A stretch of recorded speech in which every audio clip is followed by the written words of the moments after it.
நம்ம உடம்புல 2 விதமான முக்கியமான நர்வஸ் சிஸ்டம் இருக்குதுங்க. இதுதான் நம்ம பாசிட்டிவாக ஹாப்பியாக வாழ்கிறதுக்கும் நெகட்டிவாக கஷ்டப்பட்டு வாழ்கிறதுக்கும் முக்கியமான காரணம். எஸ்என்எஸ் அப்படிங்கிற சிம்பத்தட்டிக் நர்வஸ் சிஸ்டம், பிஎன்எஸ் அப்படிங்கிற பேராசிம்பத்தட்டிக் நர்வஸ் சிஸ்டம். மன அழுத்தம் அதிகமாக இருக்கும்போது இந்த சிம்பத்தட்டிக் நர்வஸ் சிஸ்டம் ஆக்டிவ் ஆகிடும். ஸோ அப்போ அதிகமாக கோவப்படுறது, கத்துறது, எரிச்சல் அடைகிறது, உடனடியாக மோசமான முடிவுகளை எடுக்க வைக்கிறது, இந்த மாதிரி நம்மளை செயல்பட தூண்டும். அதிக நாள் மன அழுத்தத்திலேயே இருக்கிறாங்க அப்படின்னா எஸ்என்எஸ் அப்படிங்கிற அந்த சிம்பத்தட்டிக் நர்வஸ் சிஸ்டம் எப்போதுமே ஆக்டிவேட்லேயே தான் இருக்கும். இதுவே பேராசிம்பத்தட்டிக் நர்வஸ் சிஸ்டம் ஆக்டிவ் ஆச்சு அப்படின்னா அறிவாற்றல் பெருகும், விட்டு கொடுக்குற மனப்பான்மை, நெகிழ்வுத்தன்மை, எதுலேயுமே கவனம் செலுத்த முடியும். எந்த ப்ராப்ளமாக இருந்தாலும் அதை தீர்க்கக்கூடிய அந்த திறன் அதிகமாகும்.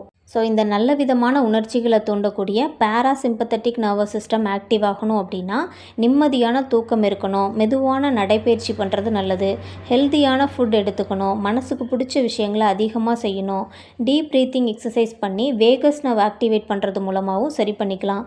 போதுமான அளவு தண்ணி குடிக்கிறதும் இந்த நர்வஸ் சிஸ்டம் ஆக்டிவ் ஆகிறதுக்கு ஹெல்ப் பண்ணும்.